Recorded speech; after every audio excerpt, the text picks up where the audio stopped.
Dear brothers and sisters, on December 24, 2004, Pope John Paul II, weakened by illness, celebrated what would be his last Christmas Mass. Yet his passing did not extinguish the flame of his wisdom, nor erase the power of his wonderful and potent words. These words, like shimmering lights in the darkness, guide us towards the truth and warmth of God's love. With hearts full of gratitude and reverence, we have selected some of his most beautiful homilies, resonating with a unique spiritual depth, capable of touching the soul and elevating the mind. Let me share his words. God could have come in glory, splendor, light, power, to frighten us, to make us shield our eyes in wonder. No, he came as the smallest of beings, the most fragile, the weakest. Why? So that no one would be ashamed to approach him, so that no one would be afraid, so that everyone could really be close to him, go near him, have no more distance between us and him. God made an effort to delve deeply into us, to sink into us, so that each one of you, I say each one of you, can speak to him intimately, can have confidence, can approach him, can feel thought of by him, loved by him, loved by him. Look, this is a great word. If you understand this, if you remember what I am telling you, you have understood all of Christianity. Mary gave birth to her firstborn son and wrapped him in swaddling clothes and laid him in a manger. Here is the icon of Christmas. A fragile newborn whom a woman's hands protect with poor cloths and lay in a manger. Who can think that this small human being is the Son of the Most High? She alone, the Mother, knows the truth and keeps its mystery. On this night, we too can pass through her gaze to recognize in this child the human face of God.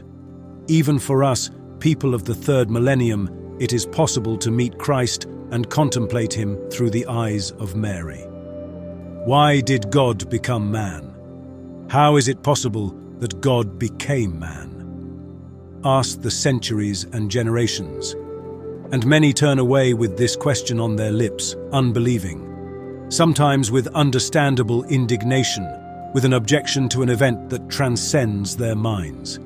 It is inconceivable that God is Father and Son. It is inconceivable that he becomes man. It is a mystery as difficult and inscrutable as that of the unity and Trinity of God. Yet, believing in the omnipotence of God, we know that nothing is impossible for him. God is omnipotence, but above all, he is love. Nothing is impossible for omnipotence, which is love. And this is precisely what we believe. For us and for our salvation, he became man. For us means for love of us. When we kneel during the Christmas liturgy, reciting the aforementioned words of the Creed, we become like the shepherds of Bethlehem. They were the first to find themselves in the radius of this mystery, illuminating the darkness of man's history on earth. Brothers and sisters from every part of the earth, if God has loved us so much that he became man with us, how can we not love one another, sharing with others what each has been given for the joy of all? Only love that becomes a gift can transform the face of our planet, turning minds and hearts towards thoughts of brotherhood and peace. This message is addressed to every person, to humanity. Christmas is the celebration of humankind. It marks the birth of the man. One of the billions of people born, being born, and to be born on earth. The person, a component of the great statistic. It's not coincidental that Jesus was born during a census period, when a Roman emperor wanted to know how many subjects his country had. The person, an object of calculation, considered under the category of quantity, one among billions, and at the same time, one unique and unrepeatable. If we solemnly celebrate the birth of Jesus, it's to testify that every person is someone, unique, and unrepeatable. Simultaneously, the birth of Jesus in Bethlehem testifies that God expressed this eternal word, his only begotten Son, in time, in history. He has made and continues to make this expression the structure of human history. The birth of the incarnate Word is the beginning of a new force of humanity itself, a force open to every person, according to the words of St. John. He gave power to become children of God.